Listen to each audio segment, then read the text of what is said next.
Good morning to everybody. It is Tuesday, the 23rd of April, 2024. A pleasant morning to everybody who is listening, who's tuning. This is Island T. I'm your host, Azard. Gumbs with me is Kortensia and also Jam. So we're here and we're hoping that you're having a beautiful morning. Kortensia, how are you doing? I'm good. What happened to your, how should I say it, your description for the days? Oh, yes, this is terrific Tuesday, terrific Tuesday. Good morning, folks. Good morning, folks. Oh, boy. It is indeed a good day. For those of you listening in St. Kitts, for those of you listening in Nevis, yes, the Federation, the Diaspora. Rusty, good morning. Miss Wall, good morning. Continued sympathy to you and your families. Miss Brisbane, that's Margaret Brisbane, good morning. Colin, good morning. Mishi, good morning. Chef, good morning.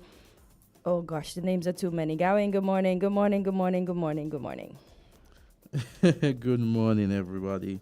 So how are you doing? How has your day been so far? I know it has just started, but it seems so far Minus going the well. Temperature outside, it's okay. Yeah, Okay it's then. okay. So I like your purple, by the way. thank you very much. You're welcome. Yes.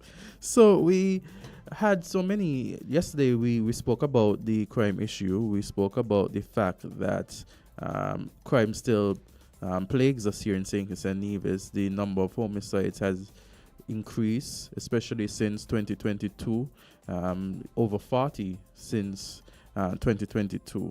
And so we had yesterday a discussion with Mr. Griot Nubian, who has been a part of the peace program in the past. And I know that yesterday we indicated that on Real Talk Lavi, with Lavi, we will have the National Security Advisor, but based on my understanding, he was not there last night. So, I mean, crime and violence continues to plague us, and of course, we want to urge everyone to be safe out there, to do what you can to ensure that you are as safe as possible. And just trust that everything goes well as we continue. April winds down. We've had 5 homicides in April so far, and April is winding down as the 23rd. Yeah. Yep. Yeah. I see Turks and Caicos is going through the exact same thing that we are going through, and they have the 11 as well as ours, as their commissioner declares. It said Edwin Martin takes helm of the Royal Turks and Caicos Islands Police Force and declare war on crime in the TCI. So, yeah. And I heard, and from the article, my understanding is some innocent bystanders got hurt. I pray we never have that here in St. Kitts. But then again, we had a young lady that called in and said that she was accidentally hit by a bullet that was lodged in her back. So Yeah. I pray that that doesn't happen again. But I pray today that whatever is brewing in the ear, that it is knocked down by the grace of God, and that we continue to live in peace. Everybody live in peace. Everybody puts down the guns. And if we have to fight, if it comes to blows, let's use our hands only. No cutlasses, no stick, no bottles. Just box it out, please, if that's the case, because at least you will live to see another day. It makes no sense to end the life of each other, because both of your lives will be ended. One will end up in jail forever, and the other is in the grave. Yeah. Well said. I like the way you put that. Thank you. So Loop News Caribbean says that opposition reiterates call for referendum ahead of CARICOM membership. So a member of the main opposition, One Bermuda Alliance, is calling on the government to hold a referendum ahead of Bermuda's move towards gaining full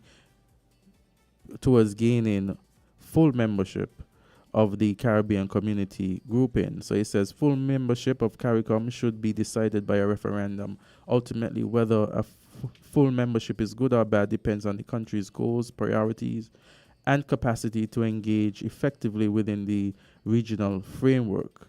And that was said by OBA candidate for the St. David's constituency 3 seat, Mr. Foley. And so, based on this article, it is giving us information that Bermuda is seeking to become a full member of CARICOM.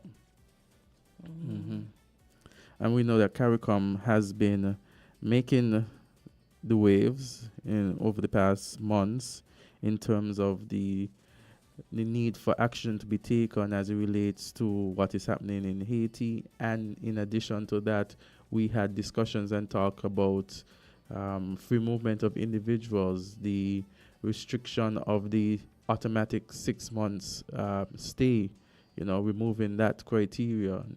And so, we had so many talk about it, and right now we just feel like it's just steady, what I mean, in terms of that. You know, what's curious about the Bermuda thing is that you realize they were one of the ones that decided not to, them and the Bahamas decided they weren't going to sign on the free movement thing. Nope. I'm actually surprised they want to be full members, but I don't think they'll ever sign on because the CSME. I don't think they'll ever fully sign on with the free movement thing because I think the feeling is that because their currency is stronger, they assume that everybody's going to want to rush there, Yeah, because it's similar to, a lot of Bermudans actually of Kittitian and New Vision extraction. Yeah, I do think I have some family members in Bermuda. So, there's some